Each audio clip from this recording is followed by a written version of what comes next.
Hi everyone, and welcome back to Ion Harness Racing Weekend Review. I'm Heather Dodds.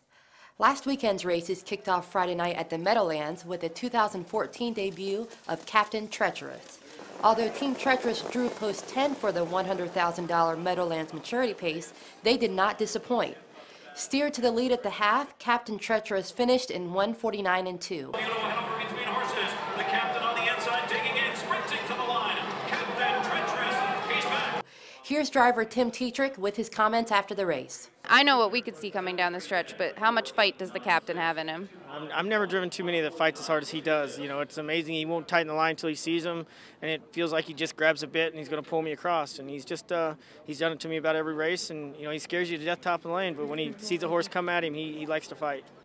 The Meadowlands served as the first tour date of the USTA's Back to the Track Tour, where they featured paddock tours, starting car rides, a Battle of the Bands contest, and other games and fun activities. The next Back to the Track event will be at Pocono Downs on Saturday. Also at the Meadowlands on Friday, Assemblywoman Caroline Casagrande from Colts Neck, New Jersey, defeated 3 other state lawmakers in the 2014 legislators race, an exhibition event between the first and second races.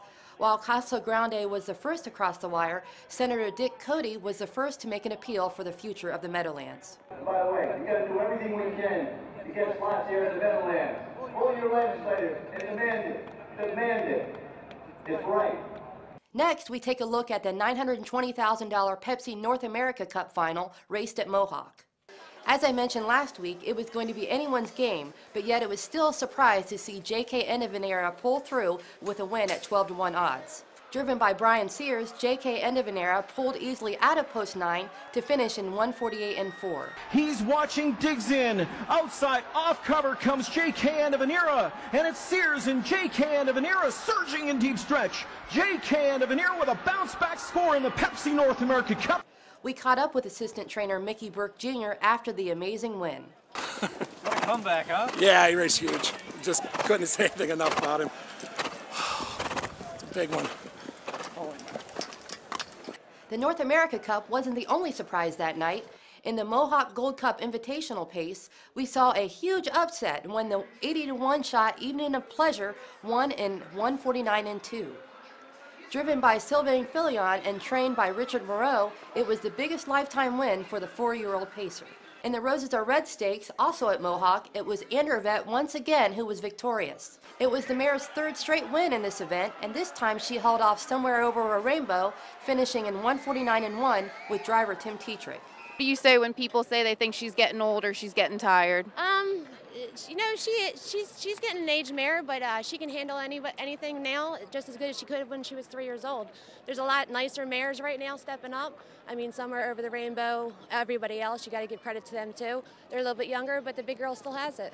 The world is full of compromises, but not here. Not on this stage, not in this race, not in this sport.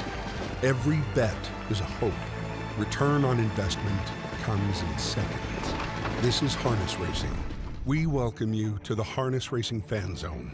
See it all for yourself. Feel it in all the passion. Share that experience with others. The Harness Racing Fan Zone puts you in the driver's seat. Team Tactor was at it again this weekend with Trixton winning the Good Time Stakes for 3-year-old trotters. Trixton finished the race in 1:51 and 3, a stakes, track, and Canadian record.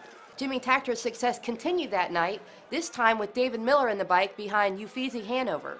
Capturing the Fan Hanover Stakes in 1:50 and 4, Uffizi Hanover had to battle it out with Nat a Virgin and Take That Hanover. But in the end, she prevailed by 1 1/4 lengths. In the Armbro Flight Stakes at Mohawk, driver Tim Tetrick easily took the win with Classic Martine, finishing in 1:52 and 1. Perfect Alliance finished second, ending her perfect 11 for 11 record in 2014. And finally, our crew was at last week's USTA driving school in Goshen, where the students saw firsthand that this sport isn't for the fair weather fan. The students received hands-on training at local stables, including the Mark Ford Training Center and Goshen Historic Track. Classroom sessions were also offered, giving them a little reprieve from the weather conditions. With no major stakes finals on the schedule for this weekend, there will not be an edition of Ion Harness Racing Weekend Preview this Thursday. But next week, the show will return and preview the big June 28th stakes program at Mohegan Sun at Pocono Downs. Remember to follow us on Facebook and Twitter and catch all the latest news on ustrotting.com. And you can follow me on Twitter with Heather_USTA. See you next time on Ion Harness Racing Weekend Review.